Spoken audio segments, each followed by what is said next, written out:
Hi everyone, thanks for joining me. You're watching In Deep on the Delta, and today I'm going to share with you an interview that I did with legendary bass angler Bobby Barrack, legendary Delta bass angler Bobby Barrack. Bobby was out from Texas a week or so ago at the Snagproof Open. I got to sit down with Bobby and talk to him primarily about fishing the Delta, and I thought I was going to bring that interview home, cut it up, and make a nice little package for you, maybe about a 10-minute video. When I watched the video, I realized that there was nothing that I wanted to cut out of that video. So this is going to be a 20-minute raw and uncut video with Bobby Barrack. I want to apologize that there is a little background noise. We had a few cars that went by, and you know, a little bit of noise here and there. But the information that Bobby relays is stuff that when he was guiding and tournament fishing, he didn't talk about. So you're going to hear some stuff that Bobby talks about that you have not heard before.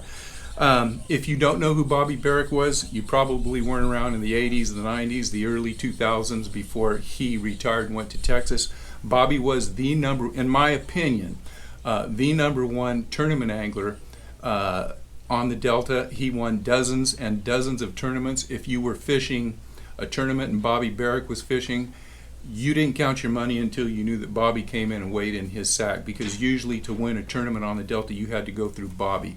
But what makes Bobby so unique is while he was winning all those tournaments, he was also guiding out here.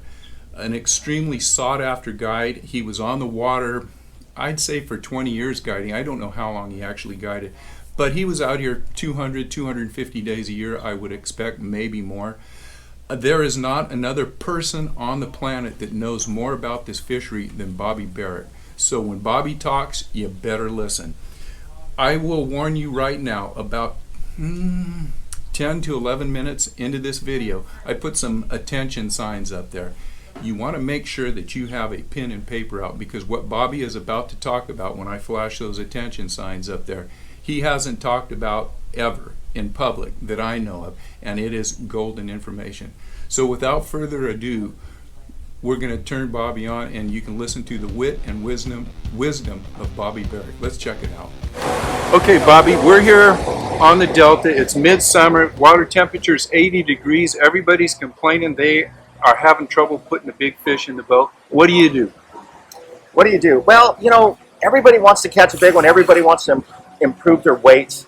Everybody wants to have a better average per, and it all starts with the mindset. You know, it's just, I hate to say it like this, but it's not for everybody.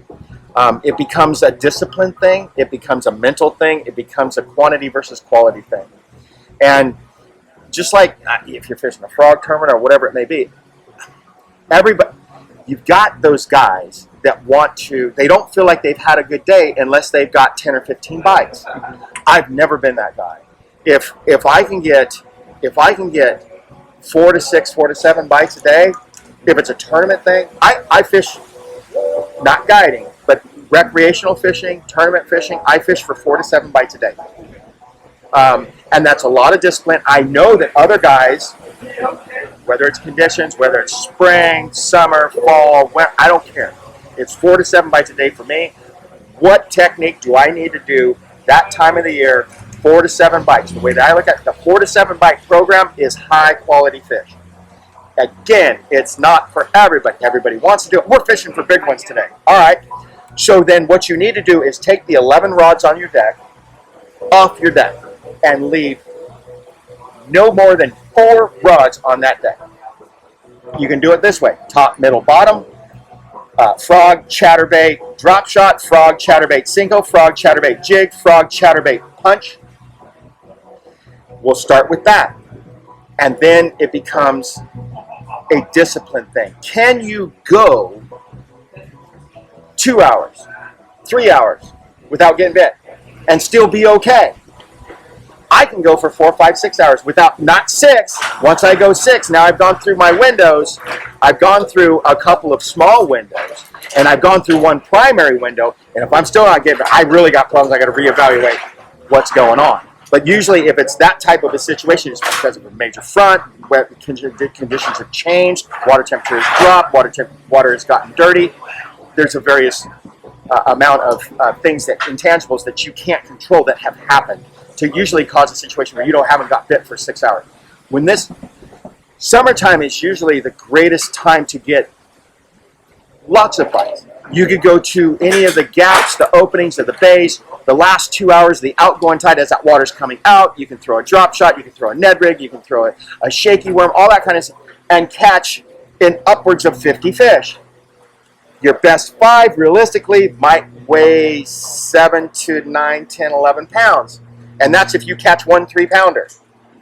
And so, which is going to be very hard to do when you're catching those kind of fish. So let's get away from that. Unless you've got unless you got your son, you got your wife, everybody's having a good time. Okay, cool, I understand. But if we're being honest and we really want to start to fish for higher quality fish, then it starts with rod selection and mental approach. And when you say rod selection, not necessarily the rods, but what you have them on the rods. Maybe a frog punch, a chatterbait, and a jig. You're talking about bigger fish baits. Absolutely. And it's the mental approach. And the other, I've said that a lot, and it's, if you're looking for tournament grade fish, you're not always looking to have the best fun day out there. Ha ha, like you say, I'm with my wife or son. We caught 35, 40 fish today and we had a blast. Our rods were bent all day long. It's a different mindset. Absolutely. And one of the, trying to upgrade your game can be a very lonely experience.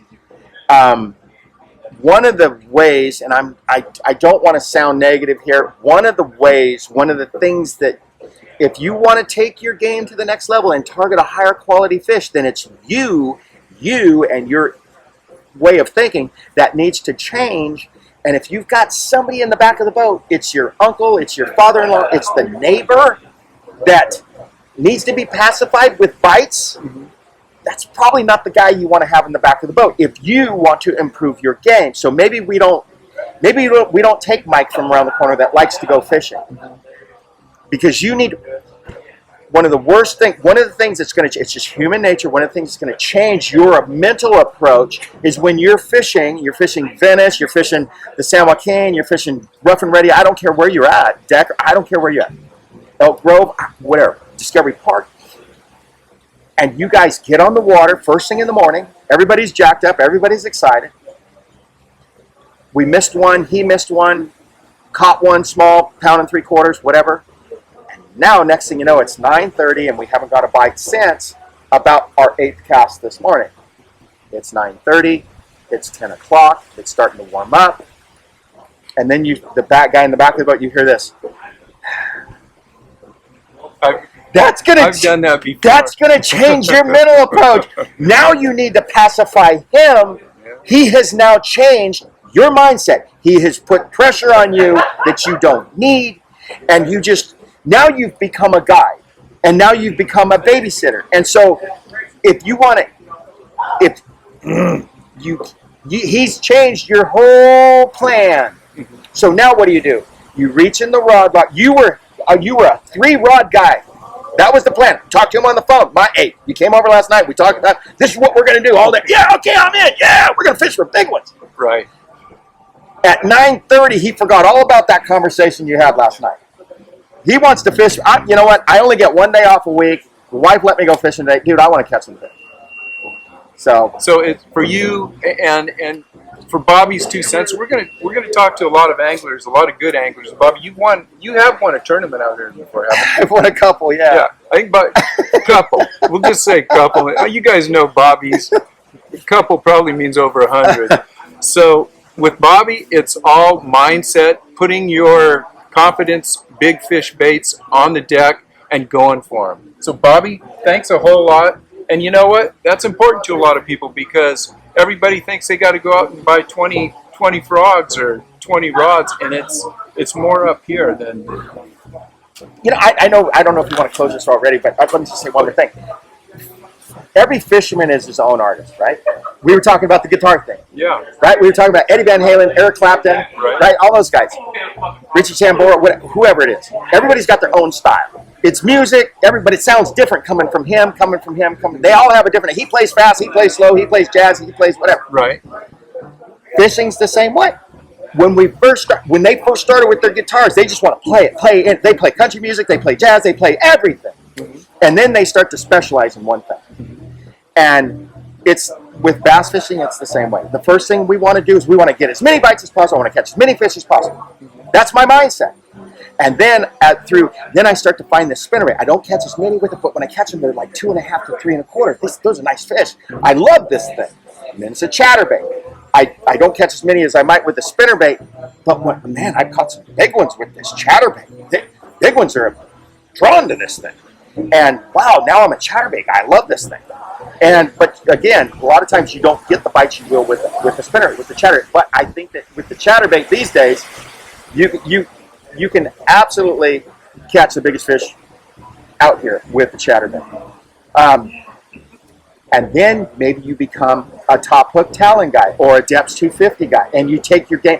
You know what? I've caught a lot of fish. I've done the spinnerbait thing. I've done the drop shot thing. I've done the Cinco thing. That was all cool. That was all fine and dandy. But I'm really intrigued with these big swim baits. I get to see some of these big fish fall on, but I love it when they turn on it, they grab it. I can see her. Oh my, she's behind it. You hit it like that, and then she just comes up and she eats. I love seeing that. That's amazing. But this only happens twice a day. I'm throwing this thing for 10 hours, but it's so cool. It's so awesome. I just got to have this. So now maybe you do it for the next 6 months, the next 10 months, the next year, 2, 3, 6 years. You're a big bait guy now. Slammer on top. Yeah, I got 4 bites today, but I had a 6. I had that 9. I had that huge one. I've never seen it. I didn't know bats were that big in this lake. And do you become that? But it's all mental approach. It's all confidence. And you're just an artist. You're with your brush. You're all over it, but you're focused on this. I like wildlife. I like scenery. I like animal. I like country. I like old Western stuff. Whatever it is. Now you're your own artist. You're just all over the place. But it's all mindset. It's all that. And then a lot of times what happens after, that's what happened to me. I want to catch as many as I can.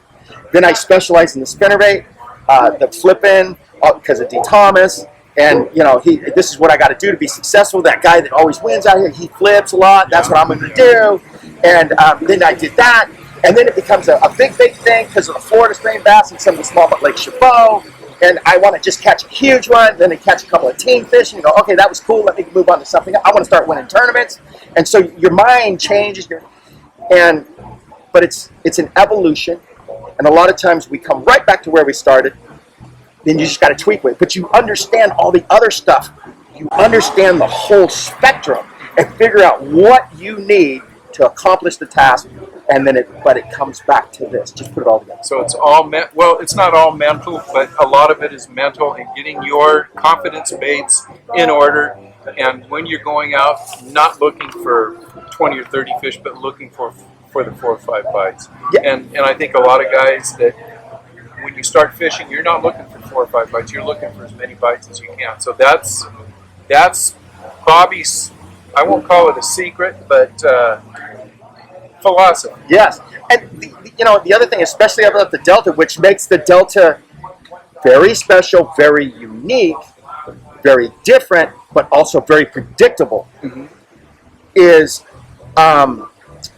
there are 16 good days during the month. There's 14 days during the month. So if you understand your moons a little bit, you don't have to be an astrologist, but you just have to understand there's 6 far superior days during the course of the month than the rest of the month. Now, do you care to expand on how people could find those 4 to 6 days out of the month? I was just talking. I've heard other people ask you this question, and I think when you were tournament angling, you were pretty guarded with that. I never talked about the moon. I am not going to budge on the moon if I'm tournament fishing out here. But now it doesn't bug me. Okay. Yeah, I know you're not. I just finished a conversation over there. The guy asked me about the tide that we had today, and it was the short high. We have the full moon next Friday. And like I told these guys, I said, my favorite month out here on the California, I'm in Texas now, and it's almost the same. My favorite months or period of time to throw a frog, March through April. Water temperature 52 to 58. Favorite. For big fish? For big fish, and I'm a 4 to 6 bite guy. Okay. So 4 to 6 bites, March to April. I don't care where you're at in the country. If you're throwing a frog and you have the condition, you don't have a cold front, it's not snowing, that kind of a thing. Water temperature 52 to 58, relatively stable. It's been 52 to 58. It's 52 in the morning, warms up to 55, 56 in the afternoon.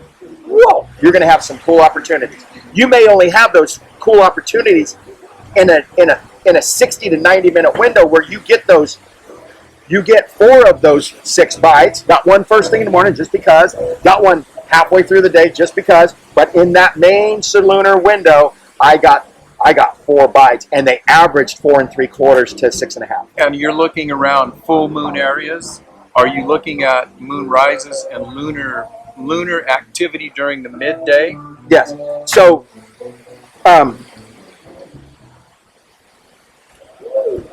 52 to 58 degrees. Love it. March, April. My second favorite fall, mid-October to Thanksgiving. I was talking about this earlier today. Mid-October to Thanksgiving. Those are my 2 favorite times. And you notice that summer's not in there. And around the full moon? It is around. It's not in the full moon. It is before the full moon. Love that. Okay. This weekend, there's a full moon on Friday. I love the tides that we have here this weekend before the full moon. And then my third favorite, I mentioned spring, I mentioned fall. My third favorite time to throw a frog is in the week of leading up to the full moon in August, because that's when I catch some of the greatest pre-spawn fish, post-spawn fish available in the system for the whole year. There are so many, especially on the Delta, especially on Clear Lake. I'm not talking about a full-blown spawn, and there is a spawn out here in the Delta, has been, I figured this out about 30 years ago. There is a spawn in this Delta, August, full moon, September, full moon, October full moon, and right into November full moon. As long as the full moon in November is not that November 20 Thanksgiving time. If it's that first part of November, it's a full moon. These fish will spawn on a new moon. Why do they spawn on the full or the new moon?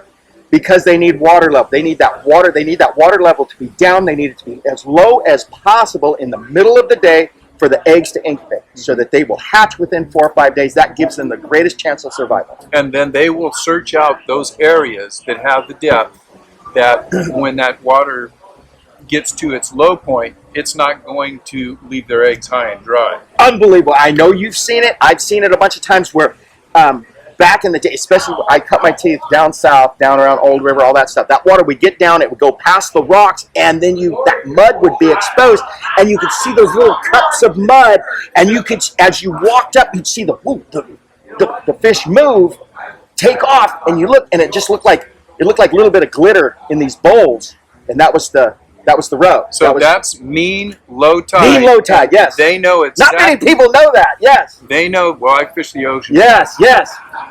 They know that, I mean, it's hard to believe that these fish, they're not smart when it comes to book learning, but they know when that lowest tide is, and they know. So that's why when you're throwing frogs or whatever, you're throwing it up in places that most people don't even think about. Absolutely. These fish will get literally in the dirt. And like we were talking about, during that minus 01, minus 02, like we're talking, that mean low water mark is 0, right? And then you get below that mean low water mark, and those little dishes have got that much water, just enough water in them. That's what makes this, when the state leaves these fish alone and they let them spawn and let them thrive, these fish take care of themselves. They don't need any plantings. They will take care of themselves. And because they know, like we were just talking about, that there is going to be that much 100% light penetration. These fish in Shasta, Comanche, Oroville, they don't have that luck. They got to spawn in 6, 8, 12, 15 feet of water and cross their finger. These guys out here, they know where that mean low water mark is. They spawn right at that level, and they get 1,000% light penetration for about 2.5 hours a day. I think a lot of this roe, water temperatures mid-70s to the 80-degree point, I think a lot of this roe is probably up and swimming around in 3 days. Okay. I mean, it's unbelievable how smart Mother Nature is. So, Bobby, it's okay to actually put this on the internet. Absolutely. Guys, absolutely. Okay. this is something that I was going to ask you about off the camera because I didn't want to have the camera on and see us rolling around the back. Because I literally have been in the background and have listened to other people ask you that question, and it's like, yeah, there's a full moon up there. It's coming up, or whatever. But I appreciate that, and so that's your 2 cents. We're going to cut it off now. Okay. And you're getting back to Texas. Yes, sir. Everything's okay. Nobody's holding you hostage back there, right? You're on your own free will back there, right? Oh my gosh. Life is a blessing. Every day is an absolute blessing. I will tell you this, real quick. My wife and I have expanded our faith over the last 3 years since we've been in Texas, and we do a Bible study class on Friday mornings. If you guys are interested, if you want some peace in your life, you want some joy in your life that's real, that sticks with you, that's not just for the day, not for the week, it's forever. Direct message me, private message me, whatever. We'll get you involved. We got a bunch of guys that we're all sinners, and our group on the Bible study, we got some guys that used to deal drugs, the guys that used to drink too much, all that kind of stuff. And come on in. We're welcome everybody. So, you guys know where to find it. Bob, thanks a lot. Great, good time. Appreciate you. It's good to see you out here. Fantastic, man.